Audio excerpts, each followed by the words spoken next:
ఇవాళ అభివృద్ధి వైపు సుపరిపాలన వైపు రాష్ట్రాన్ని నడిపించాలన్న ఆలోచనతోటి అందరినీ సమన్వయం చేసుకొని ఇవాళ ముందుకెళ్తుంటే ప్రతిరోజు ఓర్వలేక నేను కూడా మీలాంటి సామాన్యమైన రైతు కుటుంబం నుంచి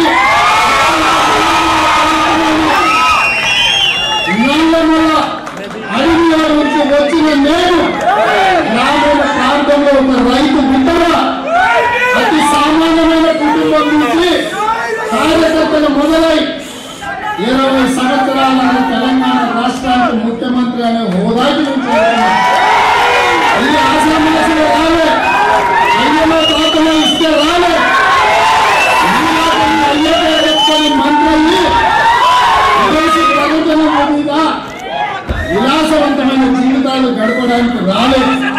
ఇవాళ రాష్ట్ర అభివృద్ధిని ఇవాళ మనసులో పెట్టుకొని రాష్ట్రాన్ని ఇవాళ పక్క రాష్ట్రం కర్ణాటకలో ఆంధ్రప్రదేశ్ తమిళనాడు ఒడిశాతోనో పోటీ పడాలన్న ఆలోచన కాదు కానీ ఈ ప్రపంచంతోనే పోటీ పడాలన్న ఆంధ్రప్రదేశ్ కర్ణాటక తమిళనాడు అభివృద్ధి కంటే సంతోషించేవాడిగా మొదటి వాడిగా నేనుంటా.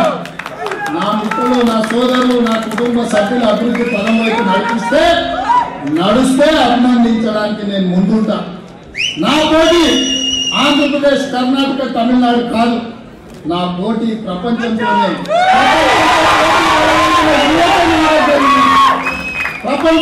పోటీ పడగలిగిన హైదరాబాద్ నగరం నా దగ్గర ఉంది.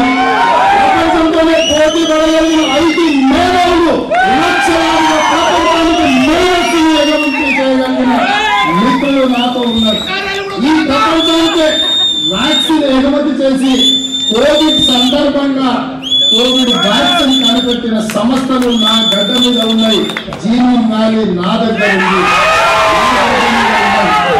ఇవన్నీ పెట్టుకున్న నేను అంతర్జాతీయ ఎయిర్పోర్ట్ కావచ్చు, అవుటర్ రింగ్ రోడ్డు కావచ్చు, ఐటీ ఫార్మా కంపెనీలు కావచ్చు, ఇంత సంపద పెట్టుకున్న నేను మీ అందరి అభిమానం గుండెల నుండి పెట్టుకున్న నేను ప్రపంచంలో పోటీ పడతానంట దివాళా నుంచి నేను సంబంధంతో నాకే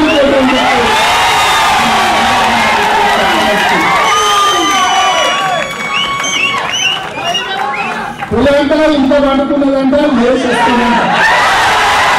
నేను కూడా దానికోసం వేసిస్తున్నాను. నా దగ్గర గోరుంది, నా దగ్గర వెల ఉంది, రమ్మని పులిని చెట్టు పేలాడగట్టే బాధ్యత మా కార్యకర్తలు.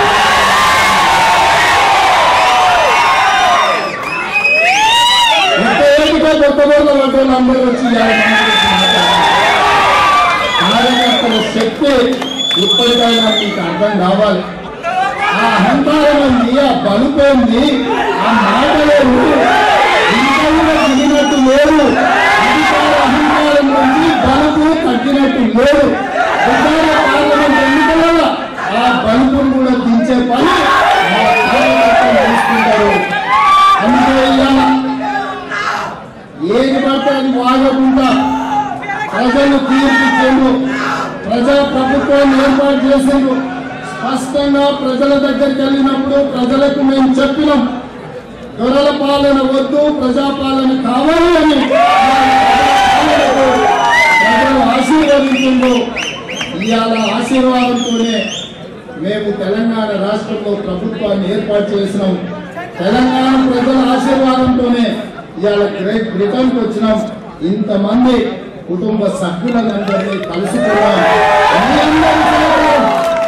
ఇవాళ కేరళలో చూసినాం. ఒకప్పుడు అక్కడ కలుషితమైన వాతావరణం, కానీ ఇక్కడ ప్రజల సహకారంతో దాని ఒక వ్యాపార కేంద్రంగా, అభివృద్ధి పర్యాటక కేంద్రంగా ఈ ప్రభుత్వం ఈ ప్రజలు తీర్చిదిద్దేలు.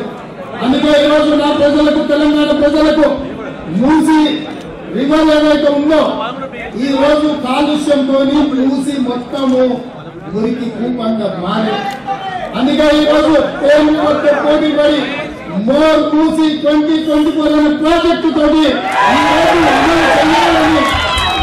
హైదరాబాద్ నగరాన్ని ప్రపంచ నగరాలతో పోటీ పడే విధంగా అభివృద్ధి వైపు నడిపించాలని 55 కిలోమీటర్ల మూసి రివర్ ను పూర్తిగా సజీవంగా ప్రజల ముందు సాక్షాత్కరించాలని ఇవాళ ఒక గొప్ప లక్ష్యంతో ఈ దేశం రావడం జరిగింది.